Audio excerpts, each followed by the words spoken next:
Not only is it Fibromyalgia Awareness Month, it's also Arthritis Awareness Month, as well as Lupus Awareness Month. So tonight we're talking about resiliency.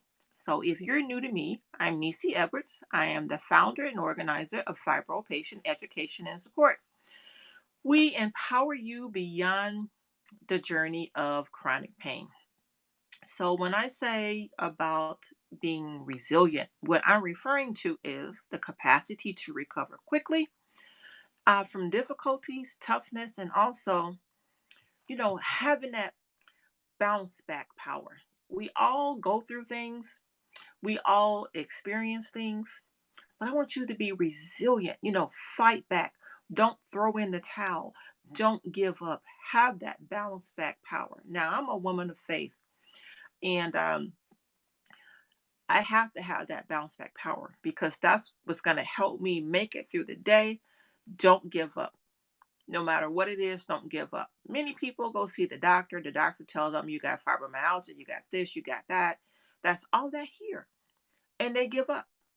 Some people are married to their disease. So you may know some of them. So when I say married to their disease, that's usually someone they go see the doctor tells them what the diagnosis is, and they don't want to consider any other options. They just say, well, the doctor said I got this, I got lupus, I got fibromyalgia, you know, I have RA, I have spondylitis, whatever it is.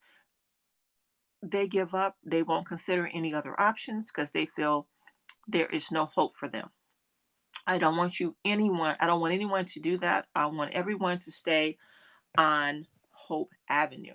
And as a woman of faith, I get asked the question all the time, Nisi, how do you stay positive all the time when you're dealing with a chronic illness? And I tell them mindset plays a big role. And so in Romans chapter 12, verse 2, it says, do not conform to the pattern of this world, but be transformed by the renewing of your mindset. If you always speak death to yourself and negative stuff, you're living and breathing that. That's all you're going to feel day in and day out. Likewise, if you say good things about yourself and just feel good about yourself, there's a difference. So I'm going to share with you what I mean. Has someone ever came along and said something to you that was negative? It really hurt your feelings. It hurt your spirits and just pulled you down. Mindset. Those words made you feel so bad. Likewise, if they said to you, hey, you're so wonderful, you're great, you're a hard worker, you're such a beautiful person, thank you for all that you do for me, it lifts you up. It makes you feel good. That's why I'm saying mindset. Mindset will elevate your altitude. If you don't believe me, try it. If you're having a hard time with mindset, what I want you to do is start journaling. Keep a gratitude journal, and each day write down maybe one or three things that you're grateful for.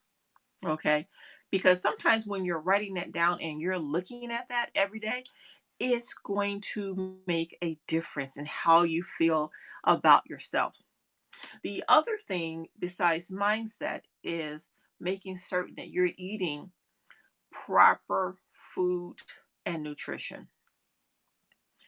Do not live off of junk food 24/7 because there's a lot of pesticides in those foods, chemicals that's not healthy for you. So you need to be eating proper foods and nutrition that's going to give life to your cells. Because when you're eating a lot of these processed foods, it's not healthy, it's leading to diabetes, obesities, um, all manner of health problems. So give that some thought, as well as cholesterol issues.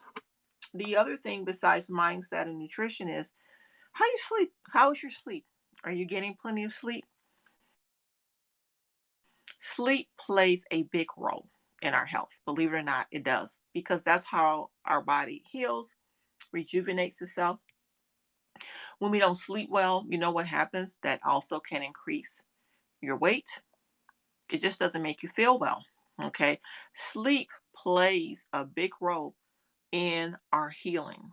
The other thing is exercise. So many people with fibromyalgia feel that they cannot work out. That is not true. I walk pretty much 3 to 5 days a week. Most times I have my dog with me. I'm also giving her exercise. Let's face it, folks, we have to have exercise. We have to have movement. If you have fibromyalgia, you may have been told or you may feel if I walk, it's going to hurt. But I'm going to tell you something. If you don't walk, it's still going to hurt. When you walk, now I'm not saying just go out there and get all crazy with working out. I'm saying develop a fitness plan for you. So something that's low intensity. So I recommend that you start walking or riding your bicycle. If you're going to ride a bicycle, the kind that I want for myself that I'm planning on saving up money for is I want one of those adult tricycles. You've seen them with the 3 tires, the 3 wheels.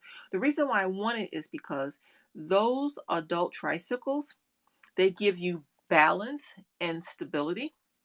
Because when you have fibromyalgia or any joint problems, you do not want to fall because you're going to do more harm than good to your body. But an adult tricycle is going to actually be better for us. So I'm saving money for that. If you don't want to ride a bike, do, go walking. You don't have to be out there being a speedy walker. Just get some movement. Start walking. And when you start walking, that helps with your sleep, makes you feel good. You're getting some fresh air. You're out in nature. Also, it's going to help you reduce weight. If you're having also difficulty with sleep, what I do is I take melatonin, 1 melatonin every night. But talk to your doctor about that. Get permission and approval from your doctor if that's going to be okay for you to take melatonin. I tell you, when I take it, it's a tablet. When I take it's just one.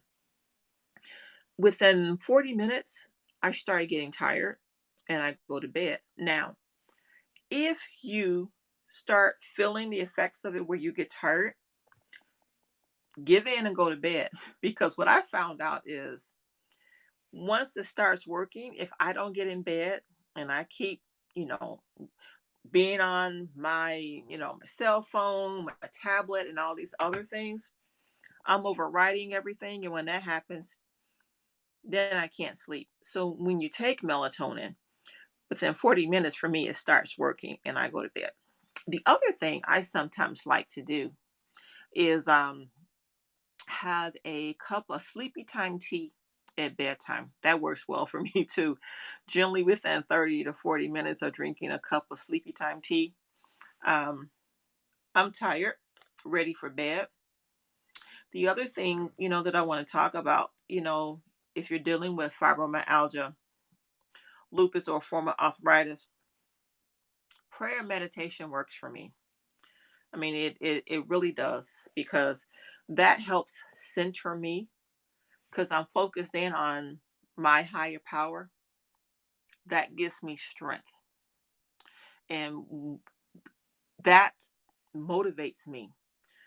And it just puts me at ease because if I didn't have that, I would be a very, very nervous person, totally stressed out all the time. And I'm sure you've seen people like that. They are so stressed out all the time. They don't know which end is up. And I can't function like that.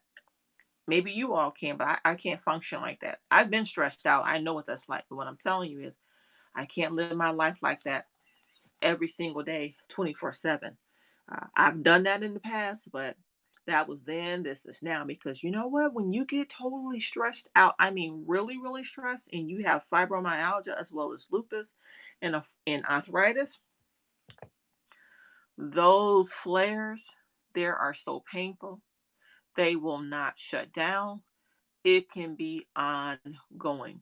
You may be asking, well, Nisi, when you say ongoing, how long? Everyone's body is different, how they react. Just to give you an example, I've had fibromyalgia flares. that have lasted for months and months and months when I was totally, totally stressed.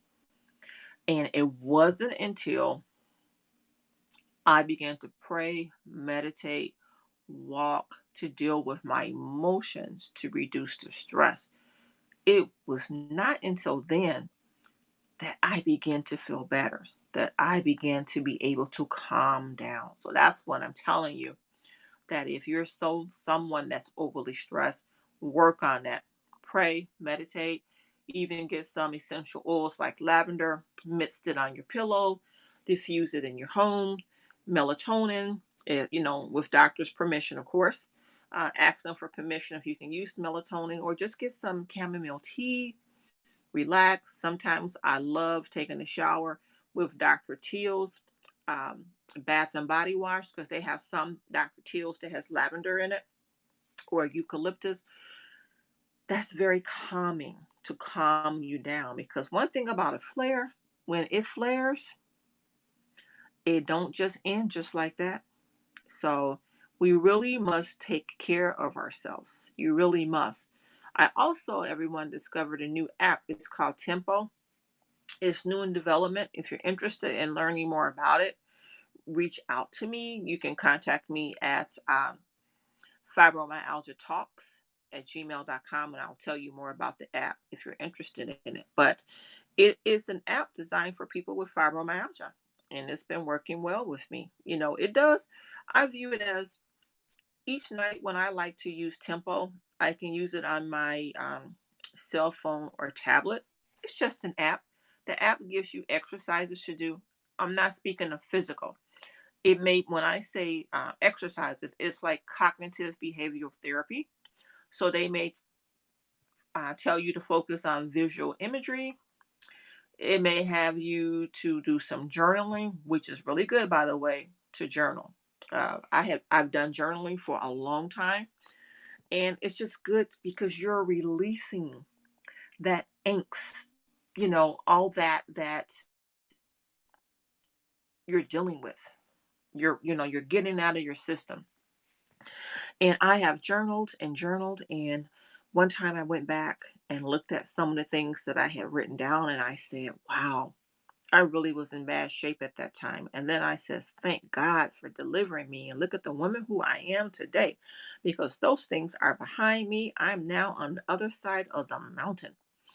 So I'm speaking of holistic things that's going to help you, because I want you to move beyond that journey of chronic pain. That's so important. And that's why I feel resiliency really matters, because it's going to give you that power to just bounce back. It's going to give you that power to recover. We all have our own journey.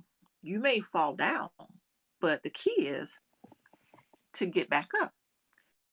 Okay. Life sometimes is going to send lemons our way, but what's important is that I want you to get back up. Don't give in to it. Think about that mindset, because I'm going to tell you, I remember in 2014 when I was diagnosed with fibromyalgia. That was a very rough time for me. I did not have a support system, no support system at all. So it was around that time that I actually started Fibro Patient Education and Support, my not for profit, and we are now 501c3. And then I started Fibromyalgia Talks, which is our talk show on Comcast Public Access TV. And then I started a live radio show, The Pain Free Zone. So I created for me that support system that I could not find. But before I created that, I was dealing with depression because the chronic pain was so severe. Some people have fibromyalgia and their pain levels may be very, very mild. Some may be moderate and some may be severe. Mine was very, very severe. I mean, that pain was so real that when I would awaken in the morning, I could barely get out of bed. Some days I felt like I had to crawl out of bed. I hurt so bad. I woke up in pain. I went to bed in pain. That went on for a number of years. Pain, pain, pain every day. Fibromyalgia is not one of those things where you take a Tylenol and then a leave and you're good. Didn't work that way for me. And then the chest pain. So sometimes if you have fibro, you know what I mean. You get that chest pain that's called and referred to as costochondritis because it's chest pain, you know, behind the chest wall. And I remember it seemed like every month I was having to go to the emergency room because the pain was so severe. So this one time I was at my rheumatologist office and the chest pain was so severe. I could barely breathe. And so she says, you need to get to the ER right away. This may not be costochondritis, maybe cardiac condition. I get to the ER. It was costochondritis. Again, stress plays a huge role with that. One thing about fibromyalgia, I mean, a lot of things um, can cause fibromyalgia, and some of the things that the doctors will tell you about fibro is it's a problem with how your brain and spinal cord process the pain signals from your nerves. But I'm here to tell you this: fibromyalgia is often triggered by a stressful event. It could be physical stress or emotional stress, that's psychological stress. It could also be due to some type of injury. You may have been someone who had surgery. You could have been in an auto accident. You could have been sexually assaulted. You could have had some type of trauma as a child. You could have been bullied on the job. I mean, as you can see, all this is trauma. So for me, my perfect storm that caused me to have and be diagnosed with fibromyalgia was it was in 2012, June of 2012 to be exact, that I started a new job. And I was bullied for 2.5 years. That was the worst job for me. And I made a lot of good money with that job. But here's the thing: all money is not good money, because a lot of that money that I made, I spent on medical care and treatment, seeing doctor after doctor. That was the perfect storm. When it first started, I was seeing many doctors. No one can tell me what was wrong with me. The symptoms that I was dealing with was all this chest pain. I remember it seemed like I was having chest pain every day for 6 months. I was going back and forth to the emergency room, back and forth. They couldn't figure out what was going on with me. They didn't know. Then you get some doctors who, when it comes down to a woman of color, will not diagnose women of color sometimes with fibromyalgia because they will say, as a black woman, you should be used to pain and black women don't get fibromyalgia. Well, that's a lie. And when this was going on, besides the chest pain, I was also getting problems with migraines. My sleep was just horrific. And at that time, I did not have a diagnosis, but I'm dealing with all of this. And then I had an auto accident where somebody rear-ended me, slammed me hard. And then I had to have major surgery. Trauma from the job, from being bullied for 2.5 years, trauma from the surgery, trauma from the accident. That was my perfect storm. And then after much prayer, I went and saw this doctor. He probably was my seventh doctor at this time.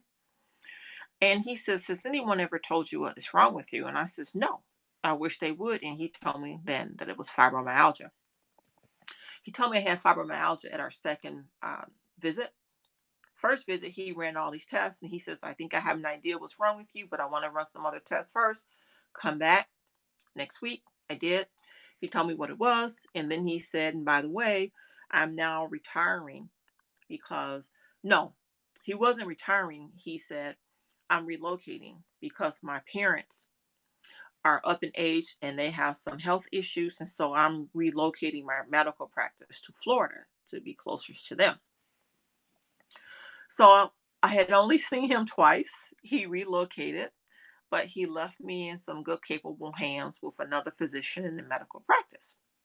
And the other doctor, he said, well, he says, Nisi, I don't have the answer for fibromyalgia. As you know, there's no cure for it. He says, but I will do my best to work with you, to give you the support you need. And I was okay with that. At one time, I saw a therapist to deal with the emotional aspect of this, the trauma. That was very important. And if some people, have an issue with seeing a therapist, some people do. But I'm going to tell you something. That's part of self care, taking care of your body, mind, your spirit. I mean, because again, it's mindset. There's nothing wrong with seeing a therapist to get help if you need it. Okay. There's nothing wrong with that. Don't be ashamed of it. Okay. Work on you, figure out what you need, and give it to yourself. And it was a very good experience for me. Um, Also, what I've done with fibromyalgia was I enrolled in a pain management boot camp. It was a 5 week, check this out. It's a pain management boot camp here in Illinois, 5 weeks, 5 days a week. I went to this boot camp. So this is what it looked like. You show up, your first session of the day is at 8 a.m. You're in a group. And I think there probably was 12 other patients there with chronic pain. All were not fibro. I think there was maybe 3 people there with fibromyalgia. Some had had head injuries. Some had had other types of chronic pain issues. So the first hour at 8 a.m., that's our support group support group. And that was dealing with acceptance. And that's hard for many people. So many people say, well, I'm not accepting anything that the doctor said. So when I say acceptance, I'm not saying that you have to agree and believe everything what the doctor said. What I'm saying when it comes down to acceptance is, okay, that's what the doctor said it is. Okay, so what am I going to do about it? What's my plan? Okay, what's my plan to move forward? Only thing I'm accepting is that I have a role to play in this, and I got to figure out what I need to do for me to move forward. Okay, so that was the first hour at 8 o'clock. After that, you then go to the gym. And in this gym, they had all types of physical therapists, but these are not like your typical physical therapists that you see at some of these physical therapy places. Wasn't like that at all. They specialize in pain science. For each one of us, they had a plan in place to address your pain. So if you were there and you had fibro and you had lupus and you had arthritis or whatever it may be, it's customized to what your needs are. And that was 2 hours, okay, doing different things. After that, then I would meet with the therapist, the physical therapist, one to one. Okay. Then after that, I won't forget we had um a standing group. So when you have a lot of chronic pain, sometimes you can't stand for long periods of time because you hurt. So we had like I think 30 to 60 minutes that you would spend learning how to stand to build stamina. And so how they did it was we would be playing these different games. And one of the games we would play a lot of, and I have it here, is Jenga. So for Jenga, we would build these towers. We would all be standing around, putting in a piece, taking out a piece, okay? Playing different types of games because it's distracting you from your pain. So then you're not even aware, that you're having pain. If you couldn't stand, for X period of time, you sit down. That's fine. The other part of the training was we would then um, learn how to go grocery shopping. So when you go grocery shopping in the store, so you're pushing that cart, that front part of the cart where people typically put like their bread and their eggs, that's that little um, top section, that you just pull out where you can put your bread or eggs. That's really the section where you need to put your heaviest food items because it's closest to the body. Most people put the bread and eggs there to protect them, and then they put the heaviest stuff down in the shopping cart. It actually should be the opposite. The heaviest stuff should be closest to you, the body, so you don't have to, reach as far. Okay. Thank you, Deb. You don't have to, reach as far. The other thing too is instead of pushing it from the back, sometimes what you do is you get in front of that cart and you pull it with you while you're moving through the store. And then when you get home um, with the groceries, okay, you put them up in your cabinet, put them in the front, okay, and then you can easily push them back. Put them up, put them in the front. So it was a lot of things like that. We also would do Tai Chi. There was 1 hour spent where they would have this one chaplain come over from the hospital, and that's where I first was introduced to energy medicine. I had heard a lot about energy medicine, but that's where I learned about energy medicine at this boot camp. And so they introduced us to that. I mean, it was a great experience. And then once a week, you met with a therapist there, 1-to-1. So this was a 5-week boot camp. It was very holistic. I mean, they had a therapist for everything. And then the doctor who was the pain medicine doctor, she was really, really nice.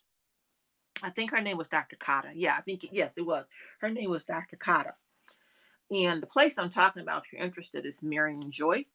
It's in Oak Brook, their pain management clinic. But anyway, you would meet with your own pain management specialist, in which 1-to-1, and then usually twice a week, she would come in to the gym area and meet with us individually. Are you all familiar with Feldenkrais? Because I learned about Feldenkrais there because it's dealing with how your body moves. Is Feldenkrais is dealing with movement.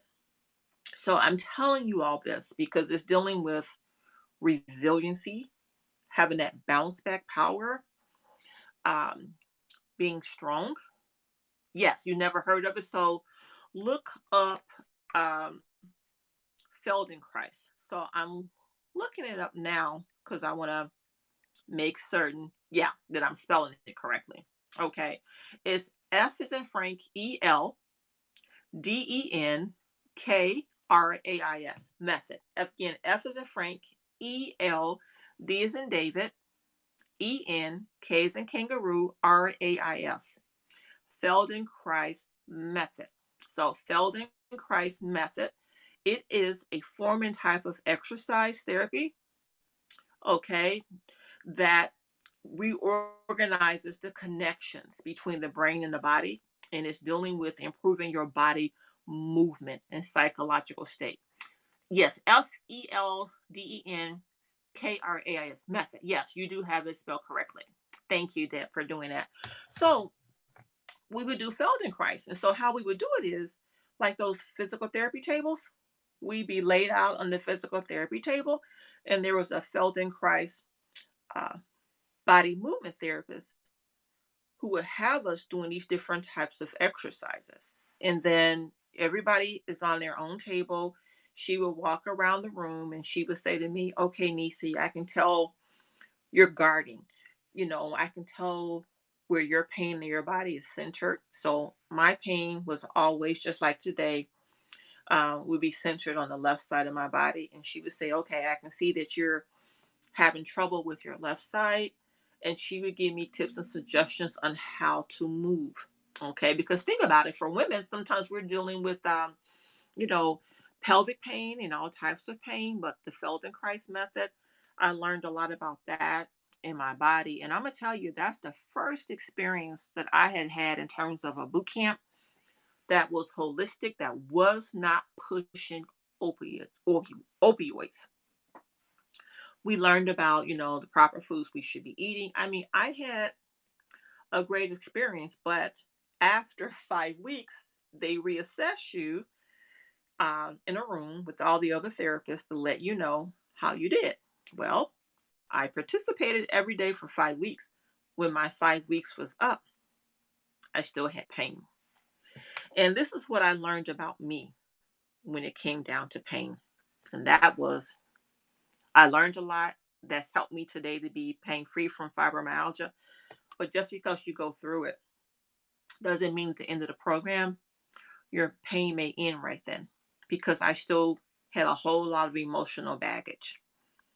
I mean, I was pretty messed up when I was dealing with fibromyalgia and bullied for 2 years.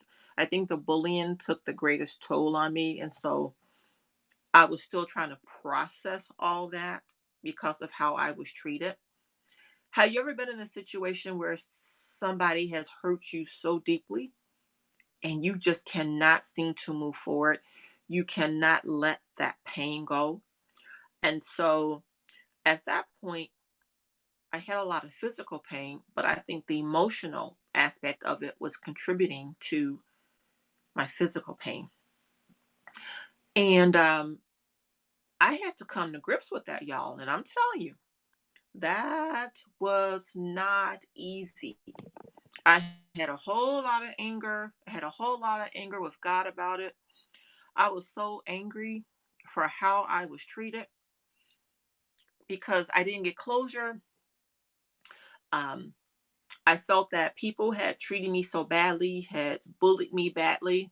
Hello, Peter. How are you? Peter from Colorado. Welcome. So, we're talking about resiliency and fibromyalgia. This is May, um, Fibromyalgia Awareness Month, which actually starts May 12th, but we're celebrating it, acknowledging it the whole month, as well as um, Lupus and Arthritis Month. And so, with the bullying, I had a hard time letting go because I was angry. I'm gonna be honest, I wanted revenge because I was hurt the way that they treated me. And I remember this one therapist saying to me, she says, Nisi, I just have one question for you. I says, what's that? Do you want to heal? I says, yes, I want to heal. I thought, what a crazy question. But what she was trying to get me to see was, in order to heal, oh, you're welcome, Peter. And she was saying, if you want to heal, you have got to let this go. So, see, sometimes we don't let it go because it's serving a purpose. Purpose means different things to different people. Some people hold on to pain because they want to remember. Thanks, Deb. They want to remember the experience and they want to figure out a way to deal with it. They want to figure out how to get even. They don't want to do away with it because they want to serve it as a placeholder in time to keep it from happening to them again. The bullying was so bad that when I would drive in a certain area where I used to work, just passing by where I used to work, I would get post traumatic stress because I would think about what happened to me. So I'm going to tell you all what happened to me. So in 2014, when I was diagnosed with fibromyalgia, and I shared with you the perfect storm about the bullying, and then I had surgery. Well, I had asked the general manager of this company if I was to tell you all the name of this company, you would know who it is because this um, pharmaceutical company, they advertise these commercials every darn day. They have a blockbuster drug in the market. You would know who they were, but I'm not going to name names. But what happened to me, I was bullied every day. And it got to the point where I wasn't sleeping. I was having PTSD. I was working like 6 days and sometimes 7 days a week. When Sundays would come, just that angst because I knew what was going to happen come Monday. All right. I had my own staff as a supervisor there. They had other supervisors on our team. And have you all ever heard of shared supervision? So what that looked like was I had my own staff of about 12 people. There's other supervisors on the team. They got their staff of 12 people. You got your staff of 12 people. But they can interfere with how you run your team, which I didn't like because my thing was always, this is my staff. You got your staff. Stay in your lane. Mind your own business. Get out of my lane. Okay. And that was a fight and that was a struggle every single day. And these women, it was like the Mean Girls Club rolled up into one. And they had a couple of guys in this club where I call it the Mean People Club, where many of them was not doing their jobs. They would help each other, they would lie and cheat. And I used to always try to figure out, how are they so successful? How are they so successful to always stay on top in their performance and everything? Because I felt like I was really, really struggling. Well, what I did not know was they were having these uh, huddles where they were covering from one another. So I didn't have that support. And one day I attended this management meeting, and the GM there, he says sometimes you can be in a job that's not a good fit for you, and if that is you, come see me. His name was David, and so I reached out to David and says, "Hey, what you said in the meeting really resonated with me. Can we talk?" He wouldn't respond to me. I asked him 3 to 4 more times. He wouldn't respond to me. I went by his office. He ignored me. It wasn't until a month later after I asked him that he met with me. But when I had the meeting, he set me up because he also invited in my senior manager, but he was the GM over the senior manager and me. And so I said to him, David, I says, I know you've helped other people, and I would like your assistance in helping me transfer out of this department into another job. I says, I'm appreciative that I have a job, but like you said in the meeting, sometimes you can be in a job that's not a good fit for you. And I don't feel that this job was a good fit for me. I'm going to tell you what they said. The senior manager looked at me and said, Nisi, you do not earn brownie points like the other people. And we don't feel that you're someone that we can depend upon to get the job done, because I had a chronic illness. I didn't tell them it was fibromyalgia because at the time, remember, I had not been diagnosed. So that really hurt me deeply. And they said, we recommend that you just quit. I was not going to quit my job. I says, no way in the world I'm going to quit. If you want me out of here, you have to fire me. I am not going to quit. And I'm going to tell you why I wasn't going to quit. I had insurance. I had a pension. If I quit, how am I going to pay for my medical care and treatment? I'm not wealthy. So I knew then that I had to fight to the bitter end, no matter what. And it was rough every single day. The headaches, the migraines. I come to work, the smell of perfume, I just want to throw up. I come to work, the headaches, the costochondritis, the chest pain. Oh my goodness. This went on and went on. And so one day I came to work, got out my car. I felt like my chest was going to rip open with that chronic pain. I got in the office and I said to the GM again, I says, David, I need to talk to you again. I'm asking you one last time. Will you please help me? He says, no. I says, okay. I'm a woman of faith. I prayed about it. And I says, okay, God, you're my only hope. You were my only hope from the beginning. He said no. So I says, it's in your hands. After that, after I met with David, the next week I came to work again. This pain was, it was worse than it had ever been. So at that point, you know, I began to wonder, everyone, if it was really costochondritis, or could it have been, if I was having a heart attack or something. I didn't know what was wrong with me. So I said to a coworker on another team, I said, hey, I'm just going to walk on over here to occupational health. And she says, are you okay? You don't look good. I says, I really don't know what's going on with me, Linda, but I'm just going to just walk on over here. She says, no, I'm going to drive you over there. She drove me over there. Saw the occupational therapy nurse. Next thing I know, paramedics was there. They said that they thought I was having a massive heart attack. They took me to the emergency room. Got to the emergency room. They admitted me overnight for observation. I wasn't having a heart attack. It was costochondritis and my stress level was so high. But anyway, the ER doctor, he came to my room and he says, Nisa, you seem like a really nice person. And he says, the company that you work for, I've seen a lot of your coworkers up in here for the same problem you're having. He says, but you're far the worst. And he says, you can't go back there. And he says, I'm going to tell you something. He says, next time you won't make it. It will be a massive heart attack because your stress level is so high. I feel like I'm getting teary eyed now because what happened next was where the rubber meets the road. So after all that, I went home. I then was on medical leave, short term disability.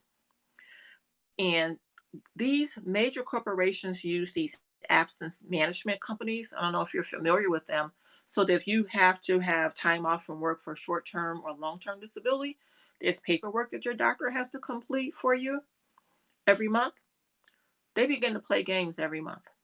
We send the paperwork in every month. Doctor send it in. I send it in. They kept saying that they were not getting it. Okay. Then they would try to cut off my benefits to pay me.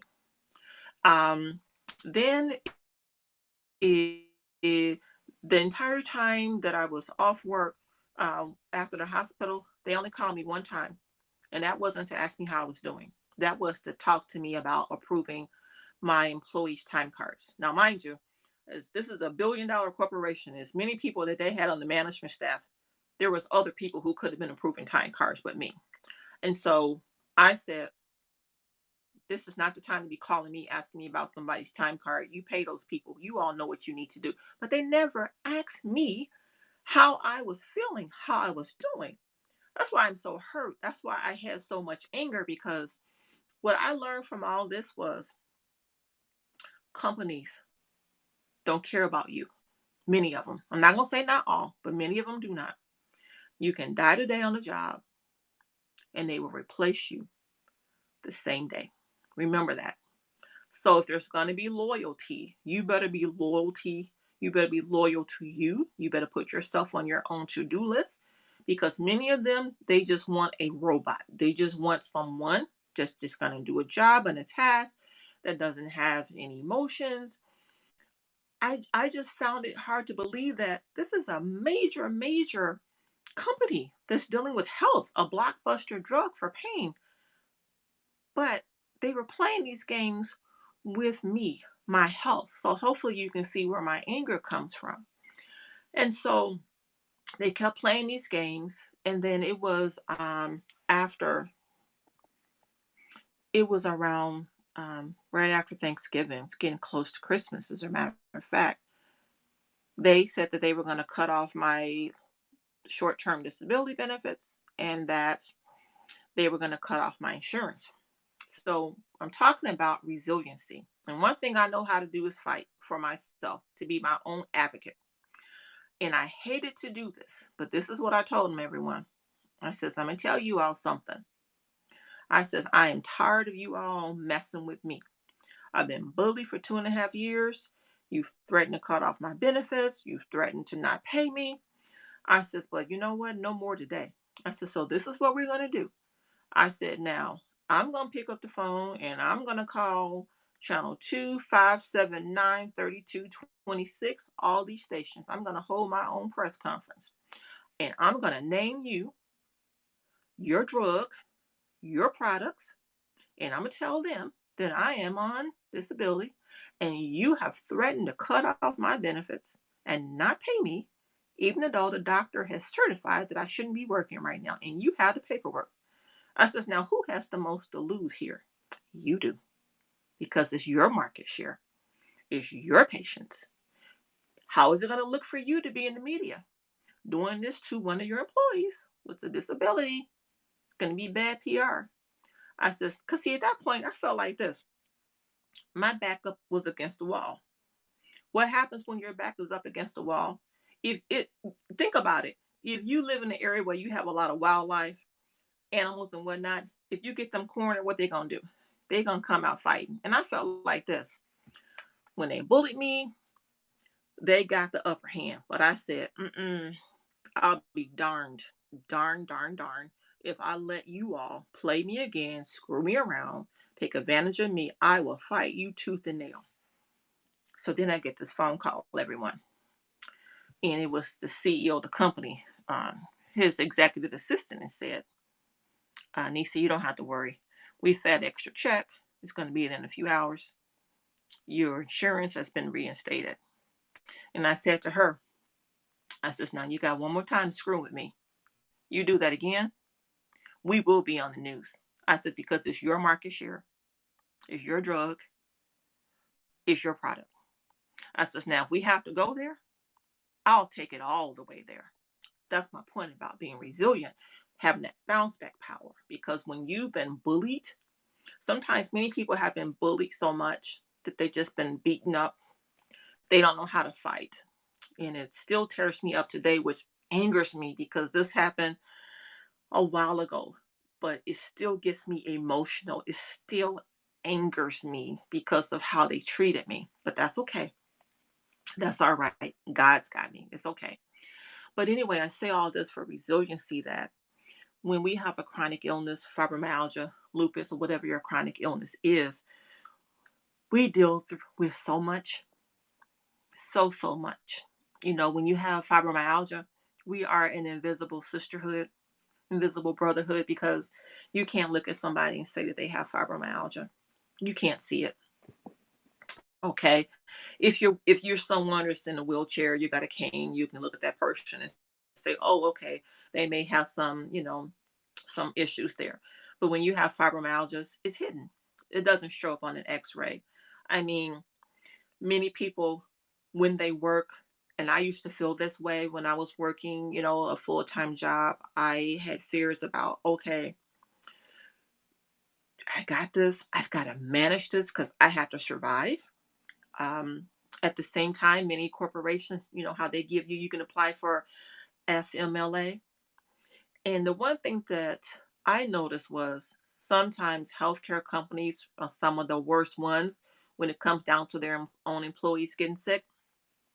Not all, but I think that many of these places, these companies, these employers, these managers, they don't care, not until they get it or a loved one gets it. Because I don't know of anybody who wakes up in the morning who wants to be sick.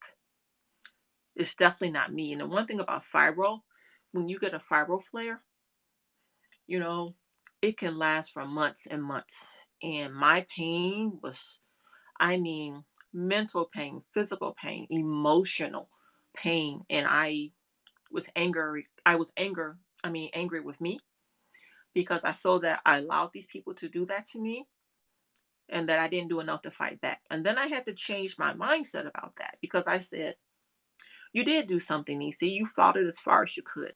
When they told you to quit, you said, no, I'm not going anywhere. I'm going to stay here as long as I can. And you are not going to make me walk away and quit. Because, see, if you walk away and quit, you have no benefits.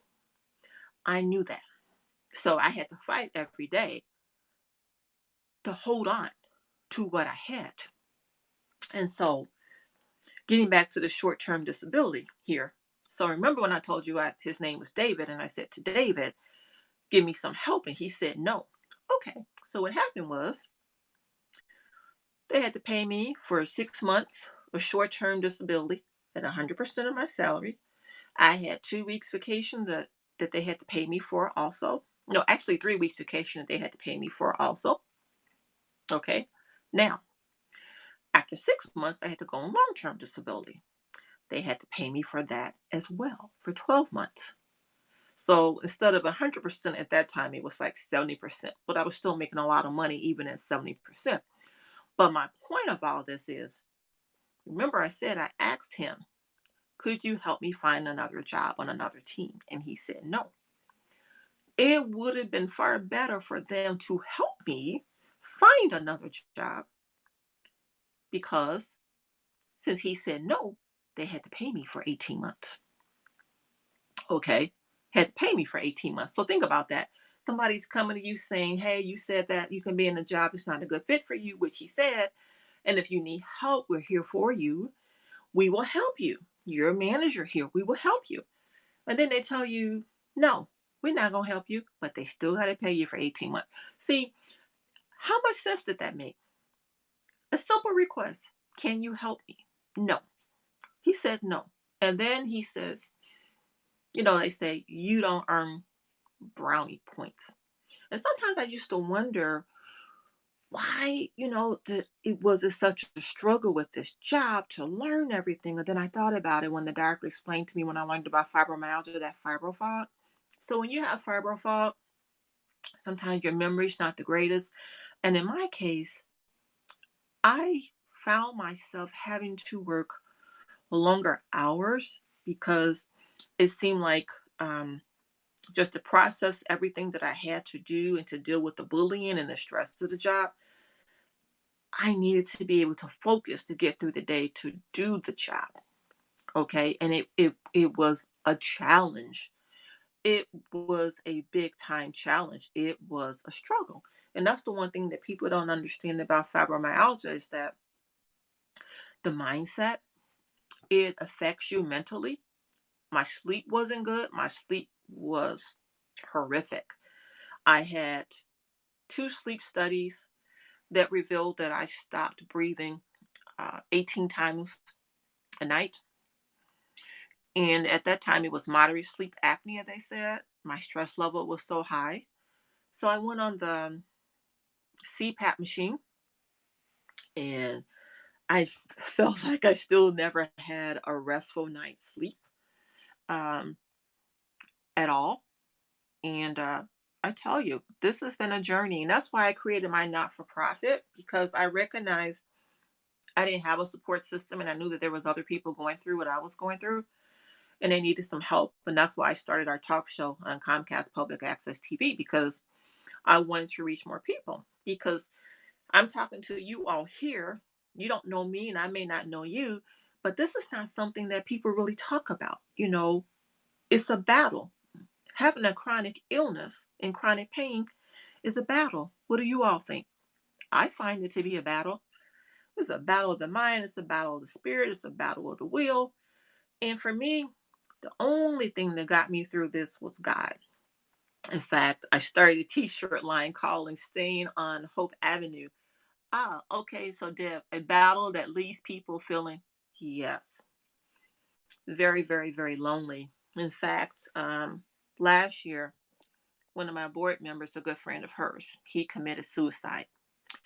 He had fibromyalgia and he jumped in front of a train. And that's how he died. He felt lonely. He felt no one understood him. And sometimes your own family will not even understand you. Sometimes people will tell you, oh, the pain can't be that bad. Oh, there doesn't look like there's anything wrong with you. Oh, you're just trying to get out of work. It's all in your mind. I'm sure some of you, if you have fibromyalgia, you've heard all those things. Those are all very painful things to say to people when you're dealing with a chronic pain situation such as fibromyalgia or anything else. And my pain was really, really bad. And then November 2017, it was another battle of another kind of chronic pain situation that I dealt with where I actually traveled to the Mayo Clinic and they helped me out a lot at the Mayo Clinic.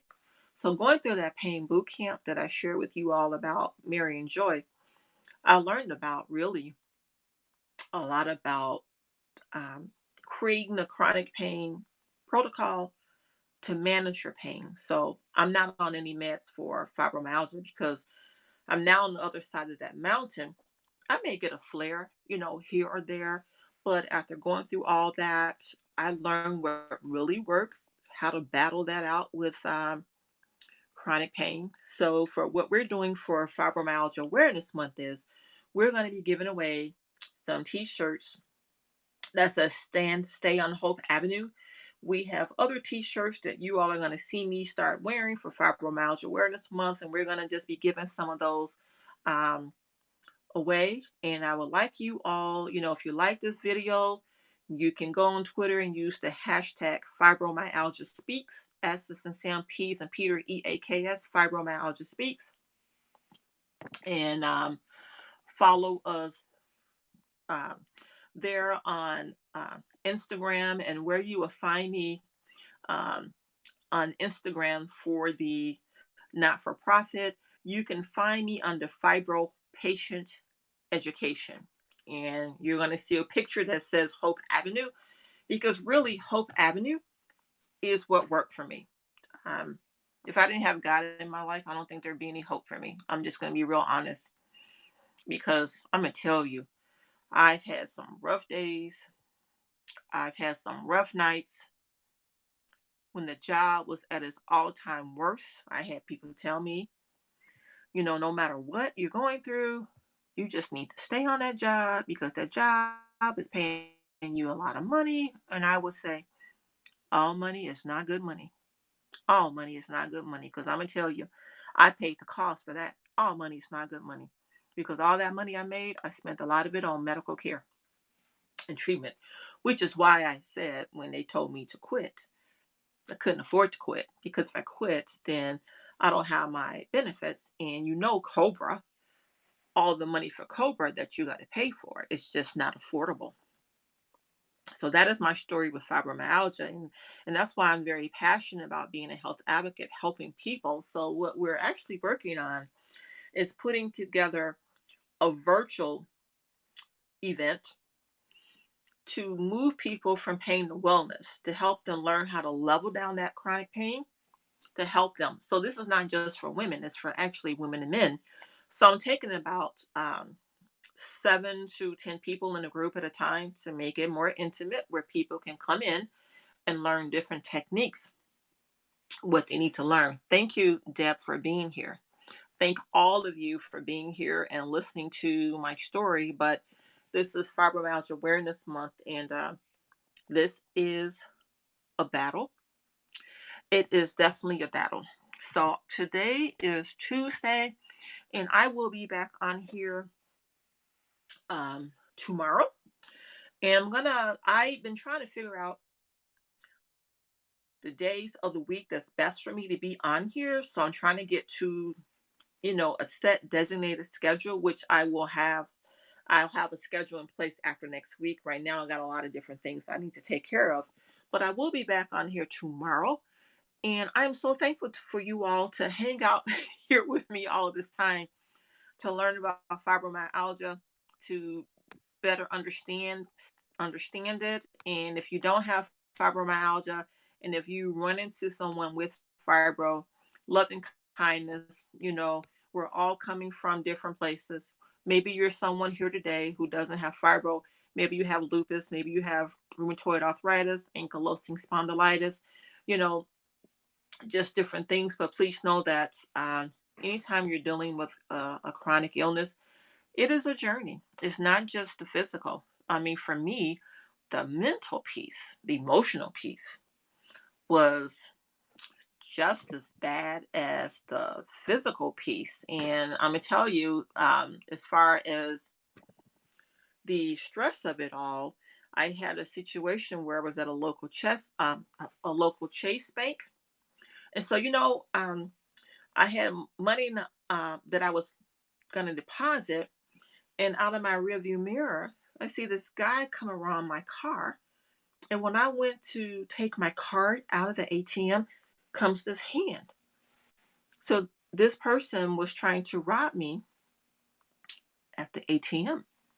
That really freaked me out and really started back my PTSD. So it just seems like, trauma on top of trauma on top of trauma on top of trauma. There's a book out there that talks about the body. I think it's called The Body Remembers, or Your Tissues Remembers. I think it's really, let me look it up. The Body Remembers. Let me look at that. And I really, no, the body keeps the score. That's what it is. The body keeps the score. is the name of the book. It says, The Body Keeps the Score, Brain, Mind, and Body in the Healing of Trauma. I know that is true because you can have a trauma, a traumatic situation that happened to you years ago. You move forward in your life, think you've put that behind you, and then something else happens. And then you realize that thing that you were dealing with somehow is still there. The body remembers. So, thank you all so much for being here with me tonight. Have a good evening. I gotta go because I have to get up really, really early in the morning for work. So, be blessed. I'll see you all tomorrow. Bye bye.